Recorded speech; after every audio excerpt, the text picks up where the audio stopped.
Le poison de Téné-Birahima Ouattara dit la Fiole va-t-il achever le général Chérif Ousmane, alias Guépard? À chaque fois que j'alerte les gens, certaines personnes viennent tenter de me moquer et de me contredire jusqu'à ce qu'il soit trop tard. Je confirme que le général Chérif Ousmane a bel et bien été fiolé par Téné-Birahima Ouattara. Cela fait partie d'un vaste plan d'élimination des ex-chefs militaires de la rébellion, désignés comme gênants pour le régime. Il y a un mois,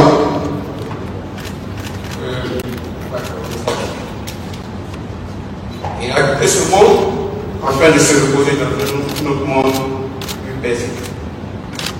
Mon colonel, cher ami, Ouattara, j'ai donc la loutage de rendre ici l'hommage au combien les plus. C'est à ce titre que je prends donc ma parole à l'honneur de tous.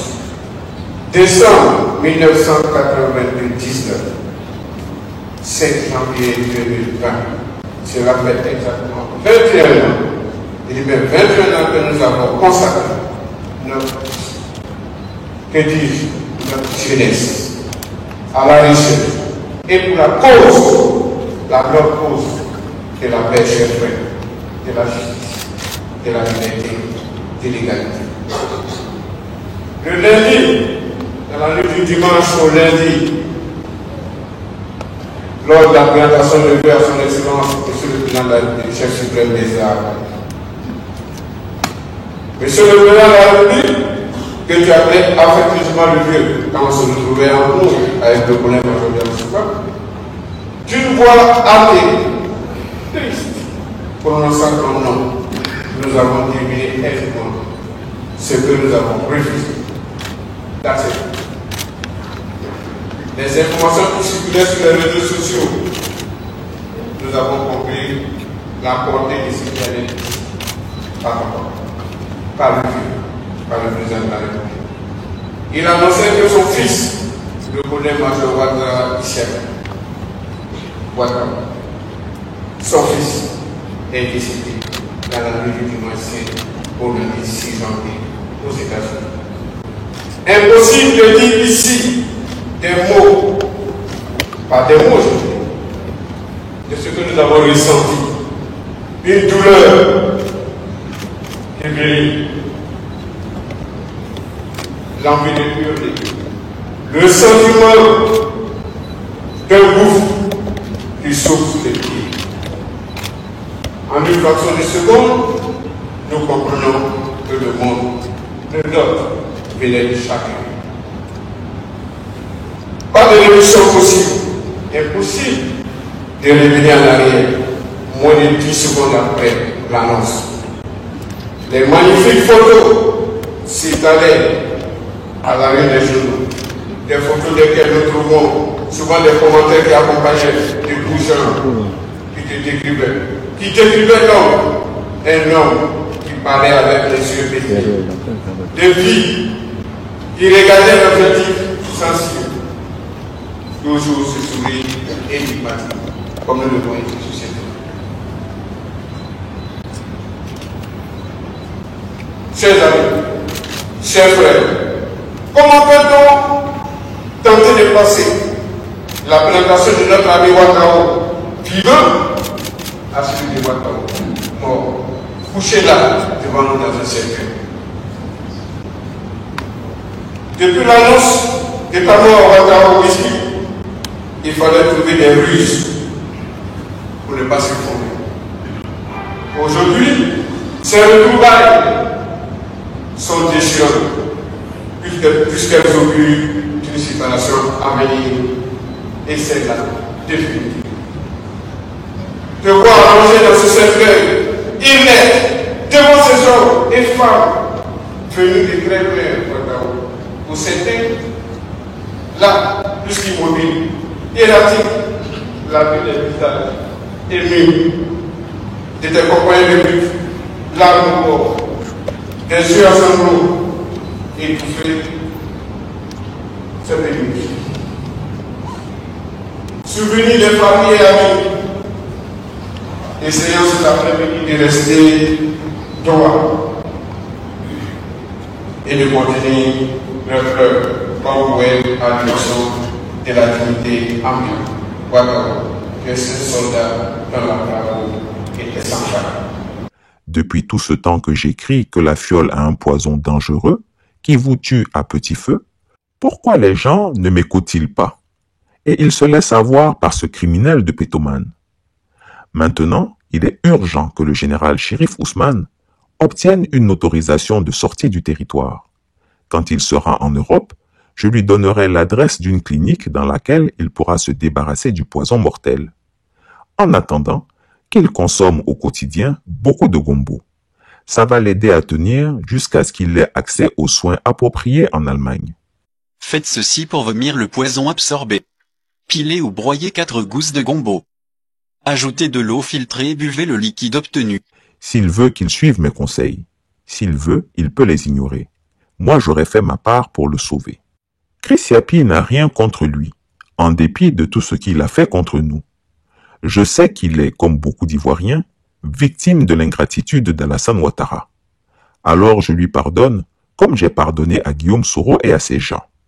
C'est le tyran Ouattara le problème, et non ces pauvres Ivoiriens qu'il a manipulés sur son chemin, à commencer par notre premier président, Feu Félix Houphouët-Boigny, auprès de qui il s'était engagé à ne pas lorgner la succession. Le président Houphouët mort, il a rompu son engagement et a tenté son premier coup d'État, enjambant le corps encore chaud de celui qu'il avait pris pour fils et l'avait nommé Premier ministre. Chers compatriotes, nous venons d'apprendre ce matin l'information la plus cruelle de notre histoire nationale. Le père de la nation, notre chef d'État bien-aimé, n'est plus. Je suis la trajectoire et nous arrivons en 93, comme vous l'avez dit. Oui. Le même M. Ouattara, qui était Premier ministre à cette époque, ne voulait absolument pas entendre parler de la succession de M. Bédié, de la succession constitutionnelle, c'est-à-dire succession sans élection. Exactement. La Constitution disait qu'en cas de décès du président de la République, c'est le président de l'Assemblée nationale qui devient président de la République. C'était clair, c'était voté à l'unanimité, c'était adopté, c'était constitutionnel. On appelait ça l'article 11 à l'époque. Eh bien, à la mort du président Houphouët-Boigny, le même Ouattara, qui était Premier ministre de M. Houphouët-Boigny, en relation, en complicité avec un de nos aînés, paix à son âme, qui s'appelait le président Philippe Yassé, ancien président de l'Assemblée nationale, ensemble, on voulait empêcher l'application de la Constitution. C'est comme aujourd'hui, encore le Conseil constitutionnel. Eh bien, là aussi, je me suis opposé.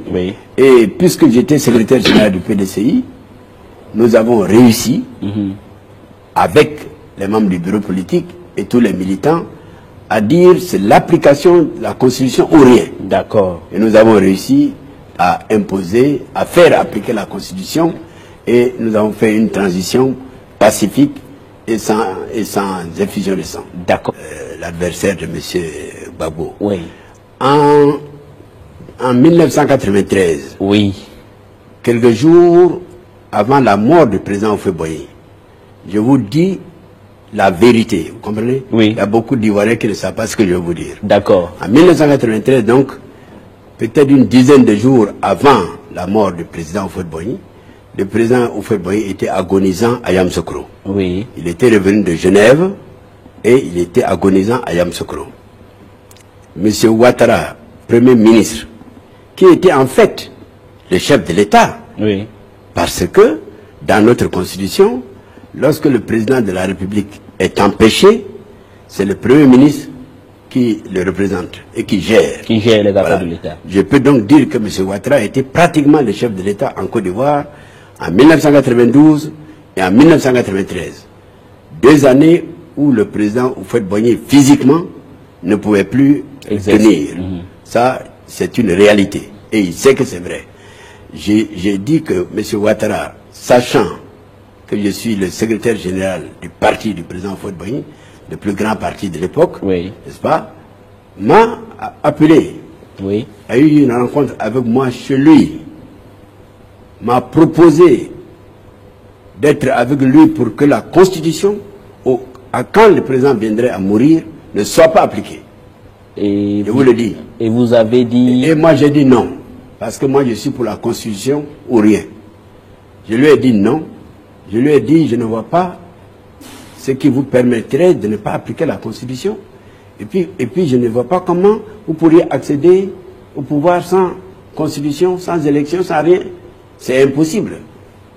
Donc il a Nous sommes restés à parler de 21h jusqu'à minuit. Il ne m'a pas convaincu.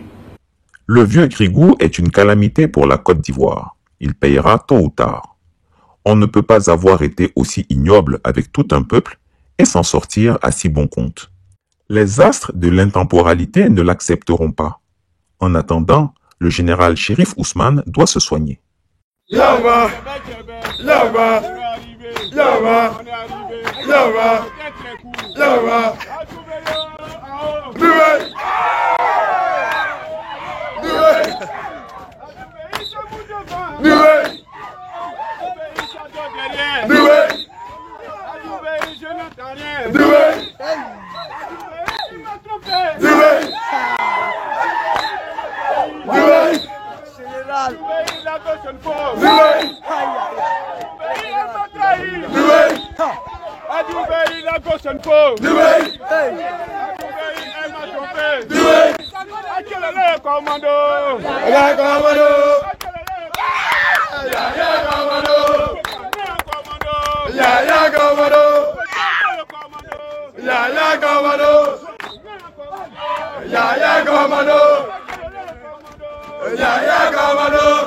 Chris Yapi ne ment pas. Retrouvez Chris Yapi sur ses deux chaînes YouTube, sa chaîne Dailymotion, Instagram et VK.